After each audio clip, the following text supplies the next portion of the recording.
Women often rationalize their actions emotionally rather than morally. They convince themselves that cheating is a reaction, not an action, meaning they see it as a response to emotional neglect, not betrayal. Unlike men who may detach, women cheat emotionally first. They hide this emotional connection under the label of friendship, building emotional safety before physical intimacy. When women cheat, they become more careful with their words, tone, and daily patterns. They use empathy, overcommunication, or silence as strategic shields to divert suspicion. You see, when a woman cheats, it's rarely impulsive, it's emotional, it's strategic, and it's wrapped in layers of justification that even she believes. The first trick women use is emotional justification. She convinces herself that she isn't doing something wrong, she's just filling an emotional void. Maybe she feels unseen, unheard, or unloved. So in her mind, she's not cheating, she's healing. The second trick is emotional camouflage. She creates emotional intimacy with another man under the innocent label of friendship. This gives her emotional satisfaction while keeping social judgment away. Most men don't suspect, just a friend, because society normalizes emotional closeness for women. The third trick is overcommunication. Yes, when guilt creeps in, she compensates. She texts more, smiles more, gives more affection, not because she's more in love, but because she's balancing guilt with kindness. It's psychological balancing. The fourth trick lies in routine manipulation. She subtly changes her schedule, adds work pressure or friends' night out, and hides her emotional involvement behind logical excuses. The brilliance is in consistency. She makes every excuse believable by repetition. The fifth trick is digital discipline. She knows how to control technology. She clears chat histories, deletes call logs, and hides messages under names like Maya or Priya. But more importantly, she knows what not to do. She avoids risk, avoids emotional texting, and keeps her digital world clean and innocent looking. The sixth trick is reverse psychology. When she senses suspicion, she turns the table, becomes defensive, or accuses the man of not trusting her. This emotional reversal gives her control and makes him feel guilty for even doubting her. And finally, the seventh trick, the emotional exit strategy. Women rarely cheat without a long-term plan. They build a new emotional home before leaving the old one. By the time they confess or get caught, their heart is already gone. To her, it's not betrayal, it's transition. Now remember, this doesn't mean all women cheat. It means that female psychology operates deeply through emotions, security, and self-justification. When emotional needs aren't met, some women seek validation elsewhere.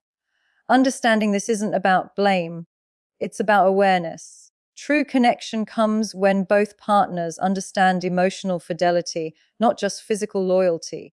Because cheating doesn't start in the body, it starts in the mind. When we talk about female psychology in the context of infidelity, the first and most important factor to understand is psychological justification.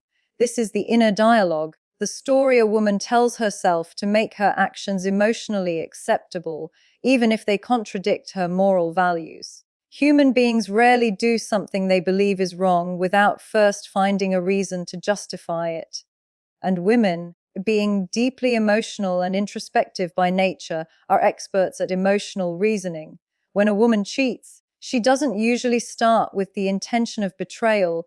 She starts with an unmet emotional need that she tries to explain to herself. A woman's decision to cheat often stems from emotional disconnection rather than physical attraction. She begins to feel unseen, unheard, or undervalued in her relationship. Instead of acknowledging her dissatisfaction as a reason to communicate or end the relationship, her mind begins to rationalize small emotional steps outside it. She might tell herself, "I'm not doing anything wrong. We're just talking," or "he gives me the emotional attention my partner doesn't."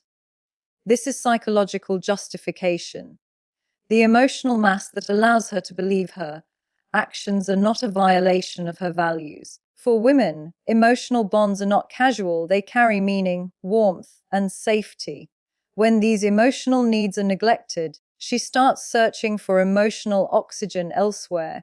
She convinces herself that she deserves happiness, that she has the right to feel valued, and that someone understanding her deeply is not necessarily wrong. This form of self-talk reduces guilt and creates a bridge between moral boundaries and emotional fulfillment. Her brain doesn't perceive it as cheating, it perceives it as restoring balance.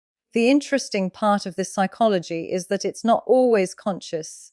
It can begin innocently, through conversations, empathy, or emotional sharing. The more she feels connected to another person, the stronger her inner justification becomes.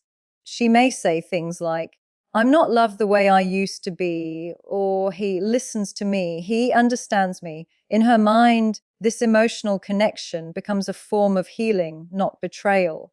By reframing her behavior as emotional survival, she distances herself from guilt. This justification grows when she feels emotionally neglected or unappreciated. For example, if her partner stops expressing affection, ignores her emotions, or makes her feel invisible, her mind begins to interpret external attention as something she deserves. She doesn't see herself as being unfaithful, she sees herself as responding to emotional starvation.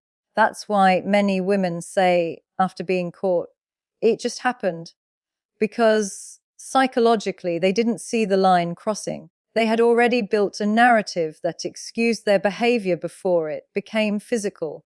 The female brain processes relationships through emotions, not logic. So when emotional emptiness builds up, her subconscious starts searching for validation. The justification works like a defense mechanism to protect her self-image. She must still see herself as a good person, even when doing something socially wrong.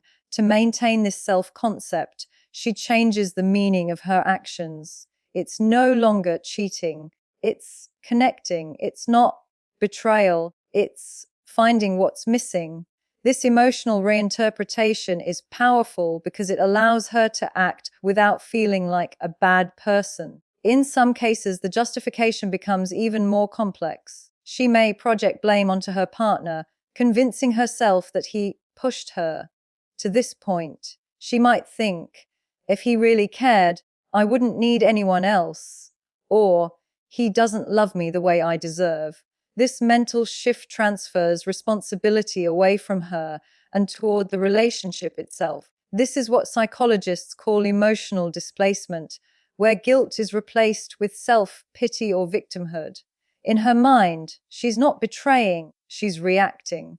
What makes this psychological pattern so intricate is that it can make her appear completely calm, loving, and normal on the surface. She can act affectionately, maintain routines, and show care because she's already built emotional peace through justification. That's why partners often find it so hard to detect emotional or physical infidelity, because she believes her story so deeply that it feels real. There's no visible guilt because in her mind, there's no real crime.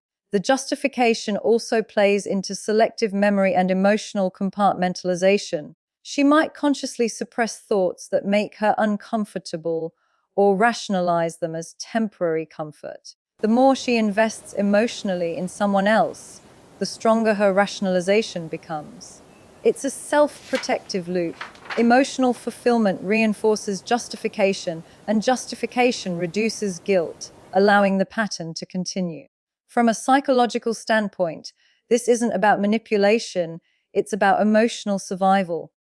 The human brain is designed to seek equilibrium, and when there's emotional imbalance, it finds ways to restore it, even if those ways conflict with moral values. For women, and whose emotional wiring is often deeper and more relational, the justification becomes almost poetic. They convince themselves that what they're doing is about love, not lust. But over time, this emotional reasoning erodes the foundation of honesty and trust. Once she realizes that her justification doesn't match reality, the guilt can hit harder than expected. Some women break down emotionally after being caught, not because they fear judgment, but because they realize they betrayed their own story, the one they told themselves to feel innocent. Psychological justification is powerful because it shields the conscience. It transforms guilt into logic and replaces moral reflection with emotional validation. It's not about deceit first, it's about self-preservation. Women justify cheating to protect their emotions, their image, and their sense of being the good one, even in wrongdoing. Understanding this pattern isn't about condemning women, it's about understanding how emotional reasoning works in all human beings, especially when love, loneliness, and validation collide.